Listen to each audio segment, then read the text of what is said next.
بسم اللہ الرحمن الرحیم۔ اب رہ گئی وہ بات جس کی طرف میں نے ابتدائی گفتگو میں اشارہ کیا تھا کہ بعض دفعہ ایسے حالات بن جاتے ہیں کہ آدمی کو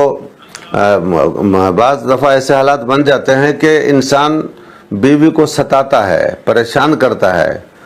دوسری سے نظر ملا رکھتا ہے، دل ملا رکھتا ہے، اپنی بیوی کو طلاق اس خوف سے نہیں دیتا کہ اگر طلاق دوں گا تو مجھے مہر کی رقم ادا کرنی پڑے گی، یا جہیز میں جو کچھ بھی ہم نے لیا تھا اینٹھ کر کے زبردستی اس کے باپ سے وہ ساری رقم، وہ سارا سامان جہیز مجھے واپس کرنا پڑے گا، اور یہ اتنا بڑا فقیر ہے کہ جہیز کا سامان واپس کرنے کی اس کے اندر حیثیت نہیں، تو اب یہ خواہ مخواہ اپنی بیوی کو معلق رکھتا ہے، لٹکا کے رکھتا ہے، پھنسا کے رکھتا ہے، جال میں پھانس کے رکھتا ہے، طلاق بھی نہیں دیتا، اور ایک شوہر کو جس طرح اپنی بیوی کے ساتھ اچھا برتاؤ کرنا چاہیے اس طرح کا حسن برتاؤ کے ساتھ پیش بھی نہیں آتا، اخلاق کے ساتھ پیش بھی نہیں آتا، میٹھے بول سے گفتگو نہیں کر پاتا، اس کے ساتھ بیوی شوہر کے حقوق ہیں ان کو ادا نہیں کر پاتا، اور وہ خواہ مخواہ اس کی زندگی کو اجیرن بنا رکھا ہے، گھیر رکھا ہے اور اس کو پھنسا رکھا ہے۔ تو ایسی صورت میں یا کبھی کبھی وہ صورت بن جاتی ہے کہ مرد اپاہج ہو گیا، کمانے کے لائق نہیں رہ گیا، نان نفقہ کا انتظام نہیں کر پائے گا، بے روزگاری ہے اور وہ دانا دانا کا محتاج ہو گیا، تو پھر اس کی زندگی کے ساتھ لپٹ کر یہ خاتون اپنے آپ کو کیوں مجبور کرے گی، کیوں اس طرح کی پریشانی میں رکھے گی؟ یا کبھی ایسا ہوا کہ مرد کو ایسی بیماری لگ گئی کہ جس بیماری سے اب وہ نجات نہیں پا سکتا، وہ بیماری اس کو قبر میں ہی لے جا کے چھوڑے گی، تو اب ایسی صورت میں عورت کے ساتھ دقت آتی ہے، پریشانی آتی ہے، اس کے ساتھ نباہ مشکل ہو جاتی ہے۔ یا کبھی ایسی صورت بنتی ہے کہ شوہر کو دائمی قید ہو جائے، جیل ہو جائے، اب وہ جیل سے چھوٹ نہیں سکتا، اور چھوٹے گا کب؟ جب زندگی اپنی آخر منزل کو جا چکی ہوگی، بڑھاپا کا عالم ہو چکا ہوگا، اب یہ ساری جوانی ابھی پڑی ہے، تو یہ بھی ایک صورت بنتی ہے کہ عورت کو اس سے آزادی ملے۔ یا ایسی صورت بن جائے کہ شوہر ظالم ہے، ستاتا ہے، مار پیٹ کرتا ہے، زد و کوب کرتا ہے اور یہ طلاق بھی نہیں دیتا اس طریقے سے۔ یا ایسی صورت بن جائے کہ شوہر غائب ہو جائے، پتہ نہ چلے کہ زندہ ہے یا مردہ، اب اس کے غائب ہوئے 6 سال 7 سال 8 سال 10 سال 12 سال 15 سال ہو گئے، اب کچھ پتہ نہیں کہ واپس ہوگا یا نہیں، کیونکہ مرنے جینے کی بھی کوئی اطلاع نہیں ہے۔ تو اس طرح سے کچھ صورتیں ایسی ہیں کہ جن میں ضرورت پڑ جاتی ہے کہ عورت اپنی جان کی خلاصی چاہے، اپنی آزادی چاہے، تو ایسا نہیں کہ جب تک وہ اب طلاق نہیں دے گا اب اس کی جان چھوٹ نہیں سکتی ہے، بلکہ اس کے لیے شریعت مطہرہ نے قاضی اسلام کو یہ پاور دے رکھا ہے، یہ اختیار دے رکھا ہے کہ اس طرح کے معاملات میں وہ تحقیق حال کر کے عورت کو اس کے نکاح سے آزاد کر سکتے ہیں، فسخ نکاح کر سکتے ہیں، تفریق کر سکتے ہیں، دونوں میں جدائی ڈال سکتے ہیں۔ تو ایسا بھی نہیں ہے کہ کبھی بھی کسی حال میں عورت کو اپنی مرضی سے جان چھوڑانے کا اختیار نہیں ہے، بلکہ یہ جو چند صورتیں میں نے بیان کی اور ان کے علاوہ بھی کچھ صورتیں ہیں کہ جن صورتوں میں عورتیں خود مجبور ہوتی ہیں کہ وہ اپنی جان چھڑائے اور اس کی زوجت سے خود کو نکال لے، تو خود طلاق تو نہیں دے گی، البتہ قاضی اسلام اس کا گارجین بن جائے گا اور قاضی اسلام اس کے نکاح کو توڑ دے گا اور پھر اس کی زندگی آزاد ہو جائے گی۔ تو اس طرح ایسا نہیں ہے کہ صرف مذہب اسلام نے مردوں کے ہاتھ میں دے دیا طلاق کا پاور، عورت کبھی بھی کسی حال میں اپنے آپ کو جدا نہیں کر سکتی، ایسا بھی نہیں ہے۔ ہمیں جانکاری ہونا پڑا، ہمیں علم ہونا چاہیے کہ مذہب اسلام نے کوئی بھی باب تشنع بیان نہیں رکھا ہے، ہر سوال کا جواب مذہب اسلام کے اندر موجود ہے۔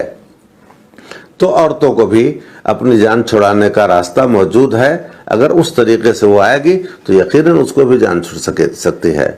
ایک بات اور بھی یاد رکھیں کہ طلاق مباح چیزوں میں سب سے زیادہ ناپسندیدہ ہے اللہ تعالیٰ کی بارگاہ میں۔ ان ابغض المباحات الطلاق، اللہ کے حبیب صلی اللہ علیہ وسلم نے ارشاد فرمایا مباح چیزوں میں سب سے زیادہ اللہ تعالیٰ کو اگر کوئی چیز ناپسند ہے تو وہ طلاق ہے۔ طلاق ہمیشہ ہر حال میں نہیں دینا چاہیے، طلاق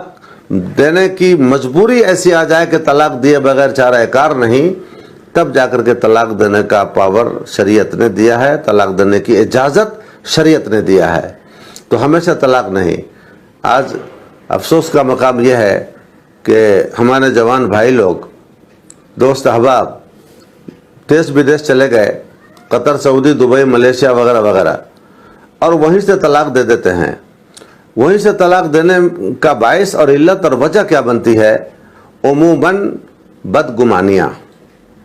کسی نے اس کی بیوی کے بارے میں شکایت کر دی کہ تمہاری بیوی کی چال چلن اچھی نہیں، اس کے احوال اتوار اچھے نہیں، اس کی سیرت اچھی نہیں، اس نے کسی اور سے دل لگا رکھا ہے۔ اس طرح کی خبریں اس تک پہنچائی جاتی ہیں، اور یہ نوجوان پیسہ کمانے والا اپنی عقل سے پیدل ہو جاتا ہے، پیسوں کے پیچھے عقل سے پیدل ہو جاتا ہے۔ اسے اتنا شعور بھی نہیں رہتا کہ جو خبر ملی ہے وہ جھوٹی بھی تو ہو سکتی ہے، ذرا اس کی سچی تحقیق کر لیں، چھان بین کر لیں، اس کی سچائی معلوم کر لیں، تب جا کر کے کوئی قدم اٹھائیں۔ اتنی بھی توفیق اس کو نہیں ہوتی ہے، اور جذبات سے مغلوب ہو کر وہیں سے طلاق طلاق طلاق بول دیتا ہے، یا طلاق لکھ کے بھیج دیتا ہے، اور پھر چند دنوں کے بعد ہی حقیقت آشکارا ہوتی ہے، سچائی سامنے آتی ہے، اور پتہ چلا کہ نہیں، وہ خبر غلط بھیجی گئی تھی، اس خبر میں کوئی سچائی نہیں تھی۔ تو اب کفِ افسوس ملتا ہے، اور مفتیوں کو چکمہ دیتا ہے، دھوکہ دیتا ہے۔ اب لفظ بدل کر کے فتویٰ پوچھتا ہے کہ میں نے ایسا نہیں ایسا کہا تھا، میں نے ایسا نہیں ایسا بولا تھا۔ اب یہ جھوٹ پر جھوٹ بولے چلا جا رہا ہے۔ ایک تو طلاق دینے کا گناہ الگ ہے اس کے سر پر، پھر اس ایک غلطی کو چھپانے کے لیے 100 جھوٹ پہ جھوٹ بولا جا رہا ہے، یہ گناہ الگ اس کے اوپر چڑھتا ہے۔ اس لیے میرے بھائیوں، پردیس میں ودیش میں رہنے والوں، آپ پر ضروری ہے کہ اگر آپ کی بیوی کے خلاف کوئی خبر دیتا ہے، چاہے وہ خبر دینے والا آپ کا والد ہی کیوں نہ ہو، آپ کا بھائی ہی کیوں نہ ہو، آپ کی ماں ہی کیوں نہ ہو، یا آپ کے دوست و احباب کیوں نہ ہو، یا آپ کے قریبی رشتہ دار ہی کیوں نہ ہو، لیکن آپ کو چھان بین کیے بغیر کوئی قدم نہیں اٹھانا چاہیے، تحقیق حال کے بغیر کوئی قدم نہیں اٹھانا چاہیے۔ بہت ممکن ہے کہ آپ کی بیوی کو آپ کی ماں سے نہیں بنتا ہوگا،